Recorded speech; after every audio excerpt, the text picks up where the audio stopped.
ಆದಿಲ್ ಅವ್ರ ಜೊತೆ ಬ್ರೇಕ್ಫಾಸ್ಟ್ ಮಾಡಬೇಕು ಅಂತ ಬಂದಿದ್ದೆ.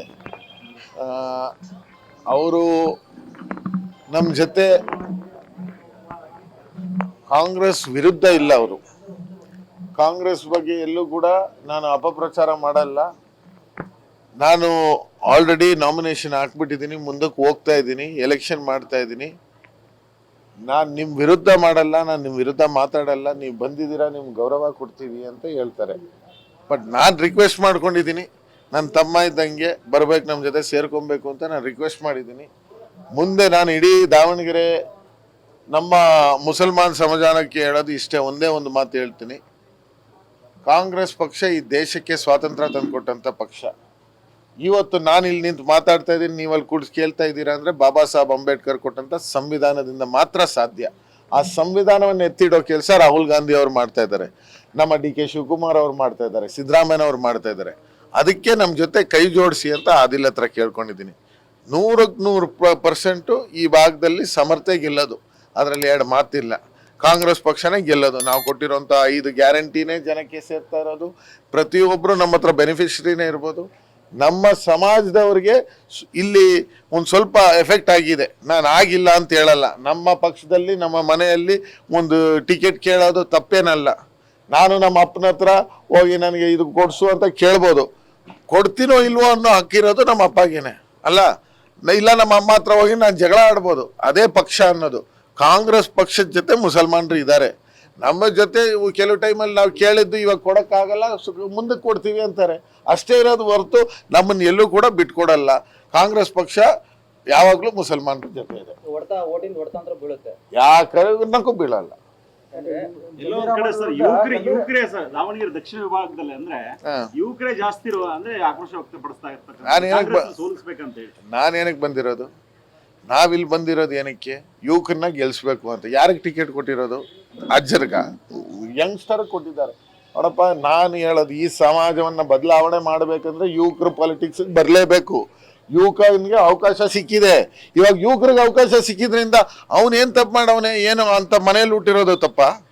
ಅವನಿಗೊಂದು ಆಪರ್ಚುನಿಟಿ ಸಿಕ್ಕಿದೆ, ಅದನ್ನು ನಾವು ಸಮರ್ಥಿಸ್ಕೊಬೇಕು. ಅದಲ್ಲದೆ ನಾವು ಅವನು ಇಂಥ ಮನೆಯಿಂದ ಹುಟ್ಟಿರೋದ್ರಿಂದ ಇವಾಗ ಓಕೆ ನಾನು ಪಾಲಿಟಿಕ್ಸಲ್ಲಿ ಇದ್ದೀನಿ, ನಮ್ಮ ಅಪ್ಪ ಇದ್ದಾನೆ, ನಮ್ಮ ತಾತ ಇದ್ರು ಅಂತ ನನ್ನ ಏನು ನೀವೇನು ಆಚೆ ಇಟ್ಟಿದ್ರೆ ನಮಗೆ ಅವಕಾಶ ಕೊಟ್ಟಿದ್ದಿರ್ತಾನೆ. ಪಾಲಿಟಿಕ್ಸ್ ಒಬ್ಬ ಡಾಕ್ಟ್ರ್ ಮಗ ಡಾಕ್ಟ್ರ್ ಆಗ್ತಾನೆ ಅಂದರೆ ನಿಮ್ಗೆ ಏನಕ್ಕೆ ಬೇಜಾರಾಗ್ತದೆ? ಬೇಜಾರಾಗಲ್ವಲ್ಲ? ಪೊಲಿಟಿಷಿಯನ್ ಮಗ ಪೊಲಿಟಿಷಿಯನ್ ಆಗಿದ ತಕ್ಷಣ ನಿಮ್ಗೆ ಯಾಕೆ ಬೇಜಾರಾಗುತ್ತೆ? ನೋಡಿ, ಎಲ್ಲ ಮಕ್ಳಿಗೂ ಅವ್ರ ಅಪ್ಪ ಹೆಂಗಿರ್ತಾರೋ ಹಂಗೆ ಇರಬೇಕು ಅಂತ ಆಸೆ ಇರುತ್ತೆ. ನನಗೆ ನನ್ನ ಅಪ್ಪ ನೋಡೋ ಆಸೆ ಇದೆ, ಅವನಿಗೆ ಅವ್ರ ಅಪ್ಪ ನೋಡೋ ಆಸೆ ಇದೆ. ಮುಂದಕ್ಕೆ ಯಾವಾಗಲೂ ನಾವು ಅಷ್ಟೇ. ಪಾಲಿಟಿಕ್ಸಿಗೆ ಬರಬೇಕು ಅಂದರೆ ನಾವು ಬೇರೆಯವ್ರಿಗೂ ಅವಕಾಶ ಸಿಕ್ಕುತ್ತೆ. ಬಟ್ ಒಬ್ಬ ಪೊಲಿಟಿಷಿಯನ್ ಮಗನಿಗೆ ಏನಂದರೆ ಇಡೀ ಲೈಫ್ ಅವ್ರ ಅಪ್ಪ ನೋಡಿರ್ತಾನೆ, ಅವ್ರು ಹೆಂಗೆ ಸಮಾಜ ಸೇವೆ ಮಾಡಿರ್ತಾರೆ ಅಂತ ನೋಡ್ತಾರೆ. ಇವಾಗ ಶಾಮನೂರವರು ಈ ಕುಟುಂಬ ಈ ದಾವಣಗೆರೆ ಜಿಲ್ಲೆಗೆ ಮಾಡಿರೋವಂಥ ಕೆಲಸ ಕಮ್ಮಿನಾ? ರೋಡ್ ಬರಲಿಲ್ವಾ? ಲೈಟ್ ಬರಲಿಲ್ಲ? ಈ 40 ವರ್ಷದಿಂದ ಇದೆಲ್ಲ ನೀವು ಮಾತಾಡ್ತಾರಲ್ಲ, ಕ್ಯಾ ಕರೆ ಅಂತ ಕೇಳ್ತಾರಲ್ಲ, ಅಲ್ಲಿ ನಿಂತಿರೋಂಥ ಲೈಟ್ ಎಲ್ಲಿಂದ ಬಂದಿರೋದು? ಆ ರೋಡ್ ಹಾಕಿರೋದು ಯಾರೋ? ಅಲ್ಲಿ ನಡೀರೋಂಥ ಕೆಲಸಗಳು ಎಲ್ಲಿಂದ ನಡೀತಾ ಇದೆ? ಇದೆಲ್ಲ ನಡೀತಾ ಇರೋದು ಕಾಂಗ್ರೆಸ್ ಸರ್ಕಾರ ಮಾಡಿರೋದು, ಶಾಮನೂರ್ ಅವ್ರಿಗೆ ಮಾಡಿರೋದು ತಾನೆ. ಅದನ್ನು ಬಿಟ್ಕೊಡೋಕೆ ಯಾರು ತಯಾರಿ ಹಾಕಿಲ್ಲ.